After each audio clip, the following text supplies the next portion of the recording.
Hello?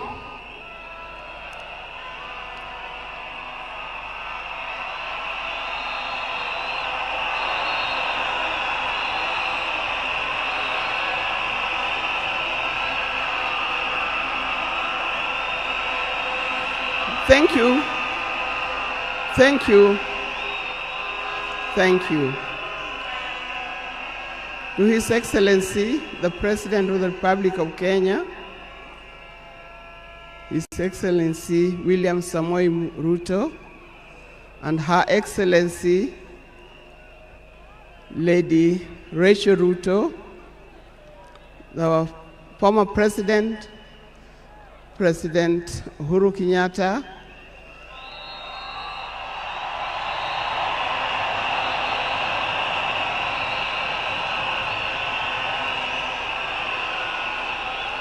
the visiting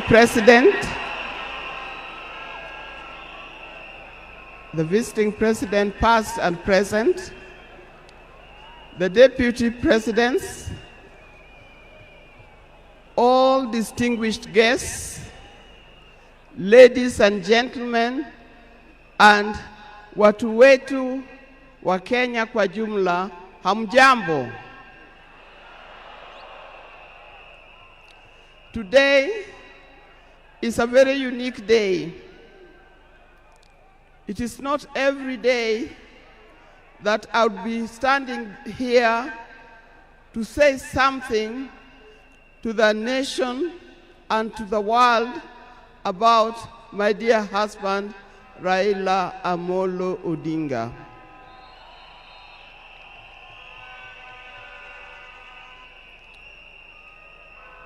For those who don't know me, I've got a very long name. They call me Canon Dr. Ida Betty Odinga EST. Now, these names don't just come like that, but they are names that are given.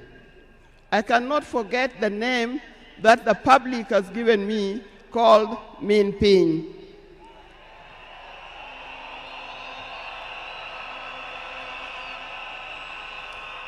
That name is a very heavy name because it is a name that puts a lot of responsibility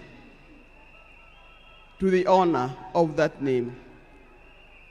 I'm also gotten the name of Peace Ambassador. And for that reason, even before I say something else, I'd like to say something about peace. One thing that I know that Raila stood for, and he keep on repeating, is that we need peace in our nation, we need peace in our homes. And peace will not survive in a situation, in a chaotic situation. For that reason, I appeal, today I appeal, let us mourn Raila in peace. I know you are all concerned, I know you are all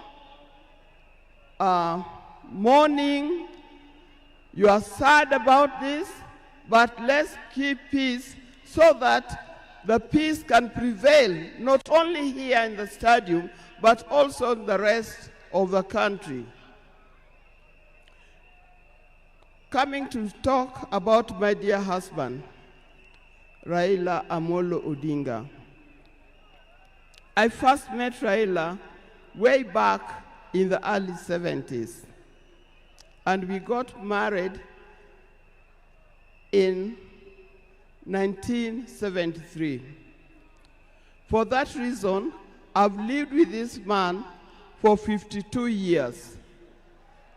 Many of the people that I see or who are in this stadium could have easily be our children. No wonder you call him Baba. That name did not come from nowhere, but came from the experience and the life that he has lived with and relationship that he has had with some of these people. During our union, we were blessed by 4 children. First, we had the first child was called Fidel Castro Odhiambo Odinga. When Fidel was born, I was a bit hesitant the way he gives the name.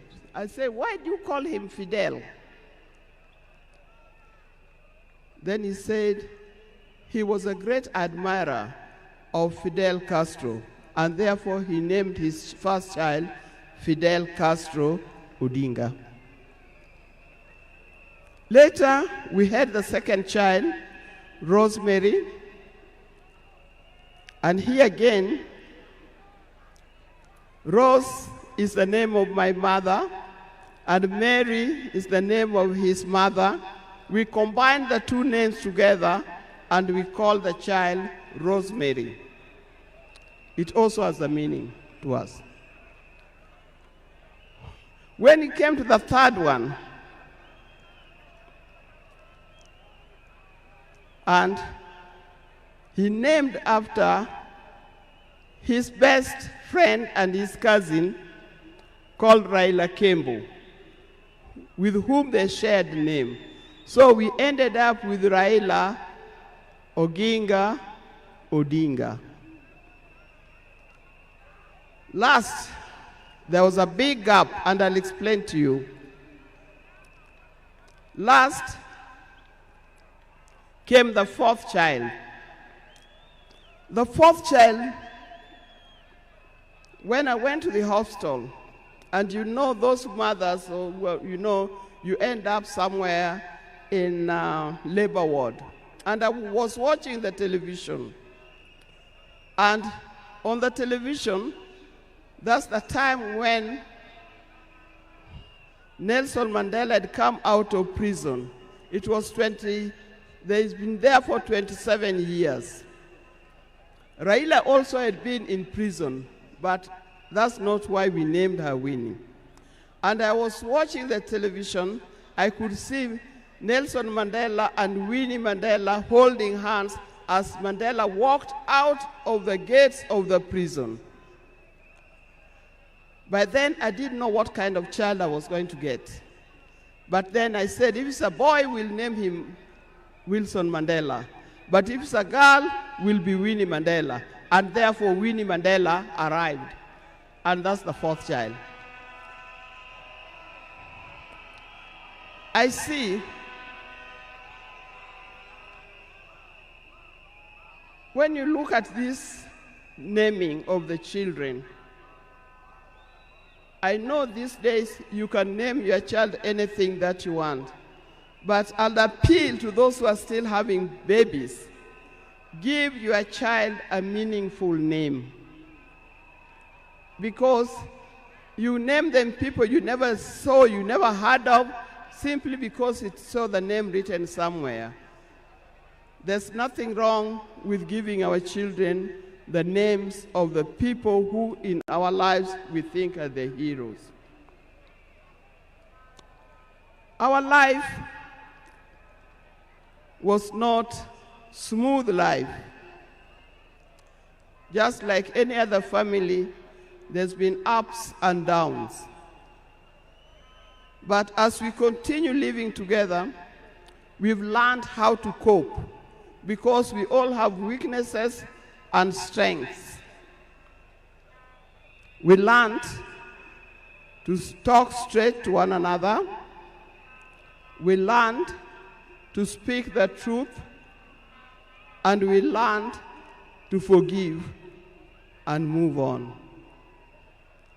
Now, that forgiving spirit was not only in the home, but is something that has spread to the Kenyan. You've seen how many times he has tried in the elections, but that forgiveness is paramount. So please don't carry grudges from one generation to another and from one group to another. We are all Kenyans, We are all Kenyans.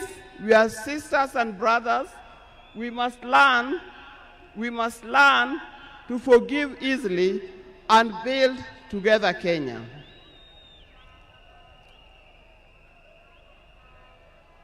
Towards the end, I'll not say everything. I would like to say everything, but time would not allow. And a span of 52 years is not a short time. I hope that when I get another opportunity on Sunday, I'll be able to say more. But one thing that he kept on repeating to me is that we must urge Kenyans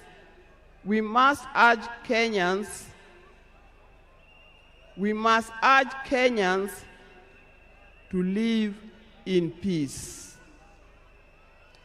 He kept on repeating that. We must repeat it to our Kenyans. We live in peace. Raila hated dishonesty. He hated dishonesty. He hated greed.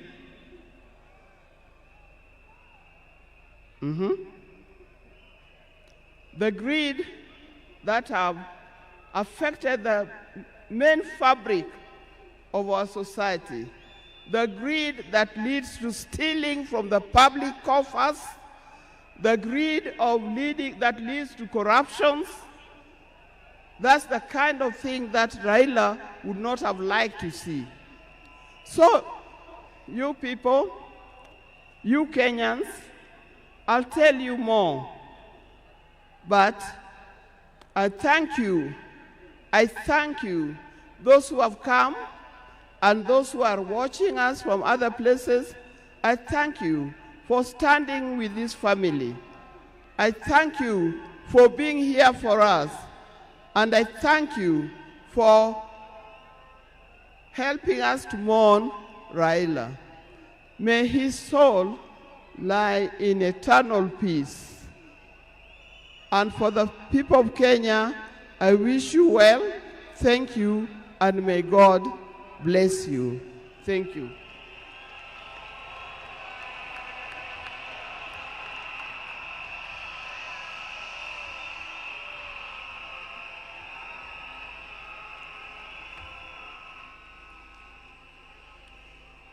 Fellow monarchs, we are moving towards the end of this occasion, the first part, so that we can allow